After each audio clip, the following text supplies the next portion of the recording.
Okay, this is of course Cowley.edu. To get into Blackboard, if I do drop down, then I can choose. There's different logins here, but one we're specifically looking at for is Blackboard login, which is right there. And then I click the BB sign here, or you can just go directly to cowley.blackboard.com. But if there's any system messages, then they'll be over in the previous page. Okay, now we'll enter in our username and then our password.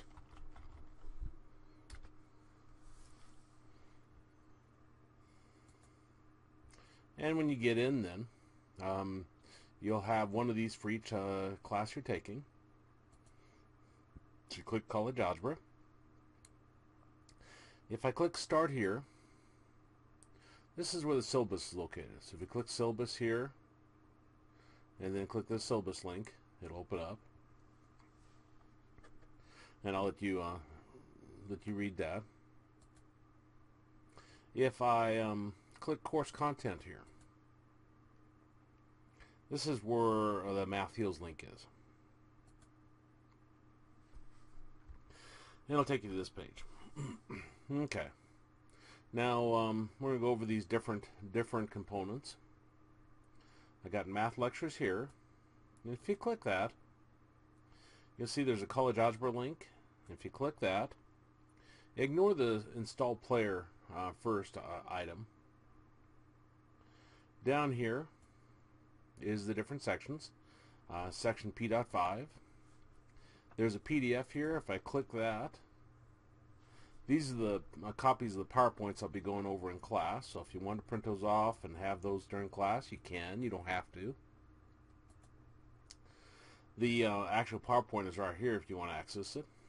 And the problems I'm going to work, I've saved off the pages here under PDF pages. So if I click that, then this is the notes that I'll be writing down in class. Now this YouTube video, if you click this, let's take a look at reviewing factoring. Is the exact same lecture, same notes, same explanation that I give in the classroom. So if you need to hear something again, if you go out here and watch this video, you can rewind, fast forward, so forth, and you can maybe catch something you missed during class. If you're sick one day, if you come out here and watch this, this is the exact same explanation that you would have got in the classroom. Maybe same boring stories, but same examples, same everything. This is not a shortened down version. You'll see this one's 39 minutes and 22 seconds. It may take me a little bit longer in class because I wait for people to get caught up. Of course, online, if you get behind, you can just pause it and go on. Okay. Now that was under Math Lectures. Now down here under My Classes, this is where the homework is located. So if I click this, and make sure you go into the one that says College Algebra, click that. After we finish section P.5, these will be the problems to do for the homework. So if you click that, it'll bring up the PDF of problems to do. Now this is old school. You do these on notebook paper and you turn them in. The key is right here. It doesn't do you any good to do half an assignment wrong. You've just cemented in the wrong way, and it might be impossible to get you to undo that damage. So make sure you check your answers as you go along. The only purpose of the homework is to prepare you for the test, for the final exam, and for future classes / careers. So in whatever way I can help in the homework, I will. Now what I've done is I've worked every one of the homework problems out here in YouTube format. So if you're, and the reasoning behind this is it makes sense during class, but you get home and it doesn't make as much sense. You're getting stuck here, here, and here.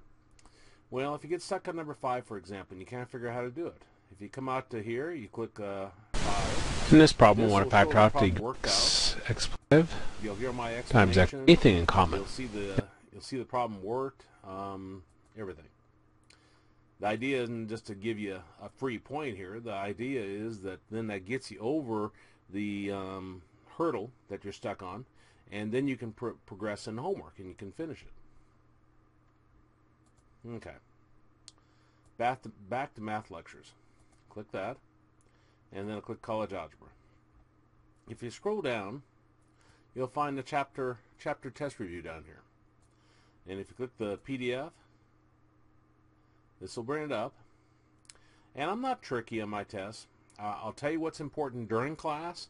I'll give you a review on what I consider important. And that's what will be on the test. I do not want you to spend half an hour studying, for example, a discriminant, when the discriminant is not a very important part of college algebra or any math class I can think of.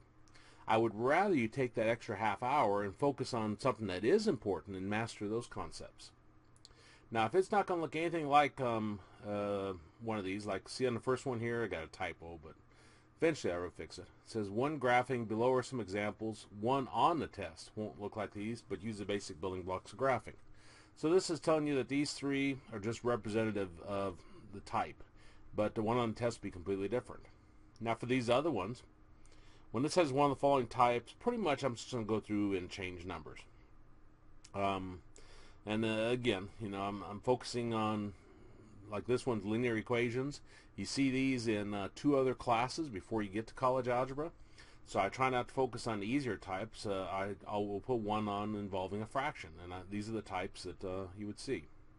There might be some slight changes from that. Okay, and here's a key. Sometimes the key has the problems worked out. Sometimes the key just has the answer. And then for each particular type, I've worked a YouTube video out so you can see that particular type. So if you don't know how to work problem type number 4, you come out here and watch this video and that'll show you. Okay. Now you do need a TI-3, TI-4 calculator for the class. If you do got a different model, the buttons will match nothing like what we do in class, so you'll be lost. But if you just can't afford a TI-3, TI-4, and you got another graphing calculator, if you click here, and then you click college algebra, down here in the basic graphing components, the basic graphs, I went through for the more popular graphing calculators, and I've created videos on how to do the various functions. My eventual goal is to go through and create videos for every one of these for every topic in college algebra, but it's taken me a while. Okay, gets close to the final exam time. Here's the final exam reviews. If you click that, that'll take you where the reviews are for the final exam. And if you click that, click college algebra, you'll see there's 3 representative ones out here. If you're short on time and you don't know which one to do the one that says the best one to do. I've had that question so many times in the past. I'd have 3 of these out here, and students say, well, I don't have time to look at all 3, and they ask me which one's the best one. You know, the last one's the best one. Now, the usage of the textbook. Textbook is for extra examples. The idea of the homework is for you to master the material. If the amount of homework problems I put out there is not enough for you to master the material, then you need to work extra problems out of the book to get that mastery level. And if there's any you can't figure out in the book, you can't figure out number 7, 13, 21, email me, say, hey, I cannot figure these 3 out, and I'll work them in YouTube format and send them back to you. And besides this, you can go directly to this website, www.mathheals.com. You don't have to go through Blackboard. The only thing that Blackboard has is the syllabus on it, and you can message me through Blackboard if you want, or send it to my Cowley account. But that's the overview of the class. Oh, one last thing. The chapter test, you can use half a page of notes on each one, and that includes the final exam. Now, that's not me being nice. If you're clever with a calculator, and some of the newer TI-4s, they have a built-in notepad program, and I couldn't tell you which version of the TI-4. Even though there's a TI-4, there's a lot of different operating systems have created for it. Well, if you got one of those with that notepad built in, and I've run across students before that have had that, you could, in theory, type a whole lot of notes into your calculator for the test. Well, instead of me worrying about that, I just let everybody use half-page notes, and I guarantee it's a lot easier to write on that half page of notes than it is typing a calculator. So that kind of equalizes the field for everybody. And that's the last thing.